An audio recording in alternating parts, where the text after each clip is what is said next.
اب حضور کی حدیث سن لیں. نبی پاک علیہ الصلوۃ والسلام نے ارشاد فرمایا جو شخص یہ چاہتا ہے کہ اس کی عمر میں اضافہ ہو, اس کی عمر بڑھے, وہ کیا کرے؟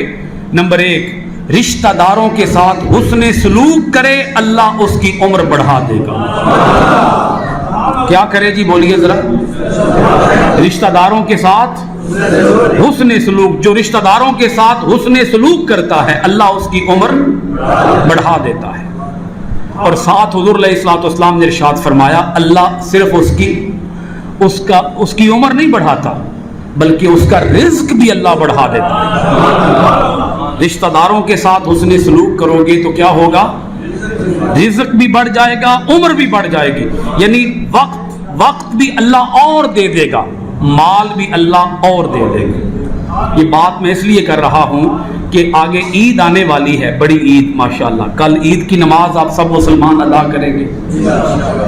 تو پتہ کیا ہوتا ہے, ہم جن سے ناراض ہوتے ہیں نا, ناراض, ہم ان سے پھر ناراض ہی رہتے ہیں. ہم کہتے ہیں قربانی کا گوشت ہم نے ان کے گھر میں نہیں بھیجنا, ناراض ہیں ہم ان سے تو ہم ناراض ہیں, ان کے گھر میں گوشت کیوں بھیجیں؟ یہ بات پلے باندھے. اگر قربانی اللہ کے لیے کر رہے ہیں تو اللہ کے لیے انہیں جا کے راضی بھی کر لیں, کچھ نہیں ہوگا, اس سے کوئی خرابی نہیں ہوگی. آپ جا کے ان کو ناراض کر لیں, ناراض کر لیں کہ راضی کر لیں ہیں؟ کردے ویسے اسی انجیاں سی جا کے ناراض ہی کردے ہیں. اسی جے گوشت دین ٹر بھی جائیے نا, کوئی پچھلا تانا اے وجہ مار کے آندے ہیں بھئی ساری رات انہاں درد ہوندی رہے, اندروں سڑدے رہن, کوئی یہ وجہ گل اتنے بہ کے کر آواں گے. صحیح ہے ہاں جی, کرنا اسی راضی گئے ہاں, پر راضی بھی اسی اس طریقے نال کران گے, کوئی نہ کوئی پھر گل مار کے آواں گے, کوئی تانا مار آواں گے, تانا کوئی اوکھی ڈاڈی گل, تلخ گل, کوڑی گل, کڑوی گل وہ کر کے آواں گے. ساری طبیعت اس طرح دی ہے.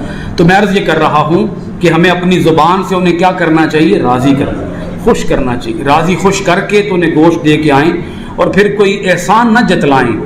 راضی کرنے بھی جائیں تو احسان نہ جتلائیں, کیونکہ احسان جتلائیں گے تو نیکی کیا ہو جائے گی؟ ضائع ہو جائے گی.